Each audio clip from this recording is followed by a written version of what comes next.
আর সেই বড়শি গিয়ে আটকায় মৎস্যকন্যার লেজে। রবি আর হরি মিলে ছিপ দুটোকে দুদিকে টানতে থাকে, আর মৎস্যকন্যা ধীরে ধীরে জলের উপরে উঠে আসে। শিউলিপোতা ও কলাছড়া এই দুই গ্রামের মাঝ বরাবর বয়ে গেছে পদ্মা নদী। সেই নদী দিয়ে সাঁতরে যাচ্ছিল এক স্বর্ণ জলপরী। কিন্তু হঠাৎ করেই প্রবল ঝড় বৃষ্টিতে সেই জলপরী নদীর এই স্থানে এসে কিছুদিন থাকবার পরিকল্পনা করে।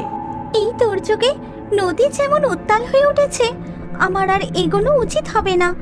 আমি বরং কিছুদিন নদীর এই স্থানেই থাকি। এই শিউলিপোতা ও কলাছড়া গ্রামের বেশিরভাগ মানুষই পেশায় ছিল জেলে, তাই এই নদী ছিল তাদের একমাত্র ভরসা। তাছাড়া স্নান করা, বাসন মাজা, কাপড় কাচা, গরুকে স্নান করানো সবই চলতো এই নদীতে। কিন্তু নদীর এপার ও ওপারের এই দুই গ্রামের মানুষের মধ্যে শুরু থেকেই দিন রাত ঝগড়াঝাটি লেগেই থাকতো। আর স্বর্ণ জলপরী নদীর নিচ থেকে তাদের এই সমস্ত ঝগড়া দেখতে থাকে। খবরদার বলছি কালু, তুই যদি আমাদের ভাগের একটাও মাছ ধরিস তাহলে তোর আজ খবর আছে বলে দিলাম। তোর মাছ ধরা শখ আমি চিরকালের মতো ঘুচিয়ে দেবো। এই কথা শুনে কালো বেজায় চটে যায়, আর সে দেখে নিতাইয়ের ছিপে টপাটপ মাছ উঠছে, কিন্তু তার ছিপে আজ একটাও মাছ উঠছে না। বলি চ্যাংড়ামি হচ্ছে, নিচে আমাদের ভাগের মাছ ধরে আবার আমাকেই বলছিস? তোদের ভাগের মাছ ধরছি মানে? তা নয় তো কি, না হলে তোর ছিপে ফটাফট মাছ উঠছে আর আমার ছিপে দেখ একটাও মাছ উঠছে না। সে তুই মাছ ধরতে জানিস না তাই উঠছো না, নাচ না জানলে আবার উঠোনের দোষ। কি বললি তুই? তোর এত সাহস? আমি মাছ ধরতে জানি না? আরে এই গ্রামের লোকগুলো তো ভারী অদ্ভুত, একে অপরের সাথে কেমন ঝগড়া করে। ব্যাস শুরু হয়ে যায় আবার ঝগড়া, যা প্রায় অনেকক্ষণ ধরে চলতে থাকে। এর কিছুক্ষণ পর রতনের বউ এক গোছা বাসন নিয়ে নদীতে বাসন মাজতে যায়, আর বেশ কিছু ময়লা আবর্জনা ছুঁড়ে ফেলে নদীতে, যা ভেসে ভেসে চলে যায় অপর প্রান্তে। তখন সেদিকের ঘাটে বসে ক্যাবলার মা জামা কাপড় কাচ্ছিল। হাই হাই হাই গো, বলি চোখের মাথা খেয়েছো নাকি গো শ্যামলী? দেখতে পাচ্ছ না আমি জামা কাপড় কাচ্ছি? তুমি ময়লাগুলো আমার দিকে ছুঁড়ে দিলে যে বড়, আমার সব কাজে জামা কাপড়গুলো একেবারে নষ্ট হয়ে গেল। মোটেও না, আমি মোটেও তোমার দিকে ছুঁড়িনি, আমি ছুঁড়ে নদীতে ফেলেছি। এবার তার যদি ভেসে ভেসে তোমার দিকে যায় তাতে আমার কি করার আছে বাপু? তুমি অমন ফাটা বাঁশের মতো গলা নিয়ে চেঁচাচ্ছ যে। কি বললে? আমার গলা ফাটা বাঁশের মতো? আর তোমার গলা বুঝি একেবারে কোকিলের মতো? দাঁড়াও, দেখাচ্ছি মজা। এই কথা বলে ক্যাবলার মা পাশ থেকে এক বালতি ময়লা এনে সোজা ছুঁড়ে দেয় রতনের বউয়ের বাসনের উপর। এটা কি করলে তুমি? ছি ছি ছি, তুমি ইচ্ছে করে আমার বাসনের উপর ময়লা ফেললে? ওগো, কে কোথায় আছো গো?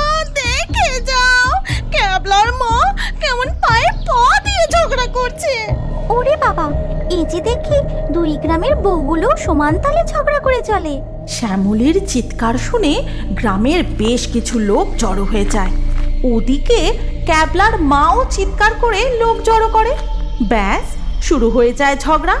আর ঝগড়া চলতে চলতে দুপুর পেরিয়ে বিকেল হয়ে যায়। বিকেলবেলা শিউলিপোতা গ্রামের ছোট ছোট ছেলে মেয়েগুলো বল নিয়ে খেলা করছিল, আর খেলতে খেলতে হঠাৎ এই যা, বলটা নদীতে পড়ে গেল। এই ঘন্টু, গিয়ে বলটা কুড়িয়ে নিয়ে আয় তো। কিন্তু বলটা নদীতে পড়ে ভেসে ভেসে চলে যায় অপর প্রান্তে।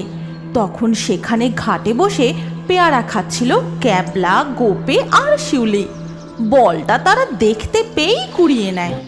ভালো হবে না বলছে কিন্তু ক্যাবলা, আমাদের বল আমাদের ফিরিয়ে দে। বলি কি তোদের নাম লেখা আছে নাকি? বলটা আমাদের দিকে এসেছে, এখন থেকে এটাই আমাদের বল। তারপর তারা বলটা তুলে নিয়েই সেখান থেকে পালিয়ে যায়। বড়দের এই ঝগড়ার কারণে এই দুই গ্রামের বাচ্চাগুলোর মধ্যেও একে অপরের প্রতি এই রকম দুষ্টুমি লেগেই থাকতো। ক্যাবলা, তোরও খেলার বল আমাদের গ্রামের দিকে চলে এলে আর ফেরত দেবো না, কিন্তু সেটাও আমরা নিয়ে নেব। আমি যে দেখছি এই দুই গ্রামের বড়দের ঝগড়ার কারণে বাচ্চাগুলো ঝগড়া করতে শিখে গেছে। এটা একদম ঠিক না। আমাকেই দেখছি এই দুই গ্রামের ঝগড়া মেটাতে হবে।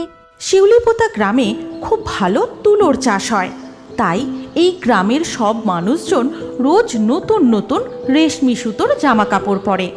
অপরদিকে কলাছড়া গ্রামে পাওয়া যায় খুব সুন্দর মিষ্টি আম। এমন মিষ্টি আম আর কোথাও পাওয়া যায় না। কিন্তু এই দুই গ্রামের মধ্যে সবসময় ঝগড়া থাকার কারণে কেউই নিজেদের গ্রামের জিনিস নদীর অপর প্রান্তের গ্রামে পৌঁছতেই দেয় না। কিছু মাস পরেই চলে আসে বর্ষার মরশুম। একদিন রাত্রিবেলায় বুঝলে গেন্নে, বেশ কয়েকদিন ধরে টানা বৃষ্টি হওয়ায় নদীতে জল বাড়তে শুরু করেছে, আর জলের সাথে সাথে পদ্মার টাটকা ইলিশ মাছও আসছে। ওই গ্রামের লোক মাছ ধরা শুরু করার আগে আমাদেরকে সব মাছ সাবার করে ফেলতে হবে। ঠিক আছে গিন্নি, কাল ভোর ভোর উঠেই নদীতে ইলিশ ধরতে চলে যাব। না না, আবার ভোর কেন? ভোরবেলা তো সবাই লাইন দেবে। তুমি বরং আজ রাতেই গিয়ে মাছ ধরা শুরু করে দাও। বউয়ের কথা মতো হরি রাতেই ছিপ নিয়ে নদীর পাড়ে রওনা হয়। কিন্তু অপরদিকে আগে থেকেই রবি আর তার বউ ছিপ নিয়ে নদীতে মাছ ধরছিল।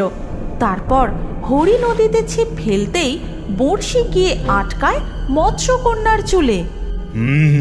গিন্নি, মনে হয় বড় ইলিশ মাছ আটকেছে, আমি তো টেনে তুলতেই পারছি না। আর এই কথা শুনে রবিও নদীতে ছিপ ফেলে, আর সেই বড়শি গিয়ে আটকায় মৎস্যকন্যার লেজে। এটা কি আটকালো আমার চুলে? লেজেতেও তো আটকেছে দেখছি। উফ, মরে গেলাম। রবি আর হরি মিলে ছিপ দুটোকে দুদিকে টানতে থাকে, আর মৎস্যকন্যা ধীরে ধীরে জলের উপরে উঠে আসে। তাকে দেখে তো সবাই খুব অবাক হয়ে যায়। রবি, তুই ছেড়ে দে বলছি। এই মৎস্যকন্যা আমার চিপে আটকেছে, তাই এই মৎস্যকন্যা আমাদের। মামার বাড়ির আবদার নাকি? দেখতে পাচ্ছিস না আমার চিপটা মৎস্যকন্যার লেজে আটকেছে? তুই ছেড়ে দে, এই মৎস্যকন্যা আমাদের। এদিকে মৎস্যকন্যা প্রচণ্ড ব্যথায় ছটফট করতে থাকে, আর মৎস্যকন্যাকে নিয়ে হরি ও রবির মধ্যে তুমুল ঝগড়া বেঁধে যায়। তারপর ভোরের আলো ফুটতেই সেখানে আরও লোক জড়ো হয়ে যায়, আর মৎস্যকন্যাকে নিয়ে দুই গ্রামের মধ্যে ঝগড়া চলতেই থাকে।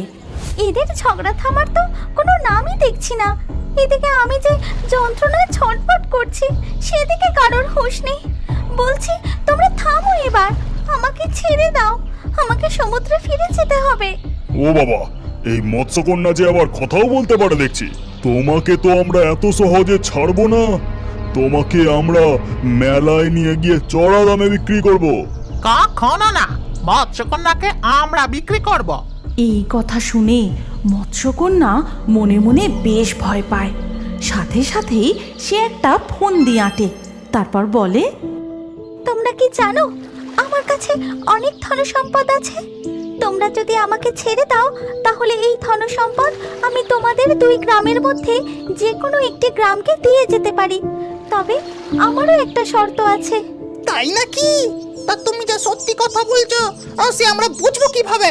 তখন মৎস্যকন্যা জাদু করে জলের মধ্যে অনেক ধনসম্পদ নিয়ে আসে, আর সাথে সাথে সেই ধনসম্পদ আবারও উধাও করে দেয়। আর তা দেখে তা কি শর্ত? বলো বলো, আমরা সব মানতে রাজি। এই সমস্ত ধন সম্পদ আমরাই পাবো। জল বড়ির সমস্ত ধনসম্পদ আমরাই নেব।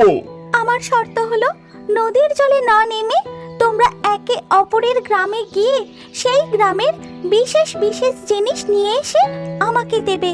আর যে গ্রামের মানুষ আগে আমার কাছে আসতে পারবে, আমি তাদেরকে এই ধনসম্পদ দিয়ে যাব। মৎস্যকন্যার কথা শুনে সবাই খুব চিন্তায় পড়ে যায়। এই নদী ছাড়া একে অপর গ্রামে যাওয়ার কোনো রাস্তাই নেই। ঠিক তখনই চল চল, বুদ্ধি পেয়ে গেছি, এবার কাজ শুরু করা যাক। শিউলিপোতা গ্রামের লোকজন বাঁশ কেটে শক্ত কাঠ জোগাড় করে নদীর উপর একটি ব্রিজ বানাতে শুরু করে।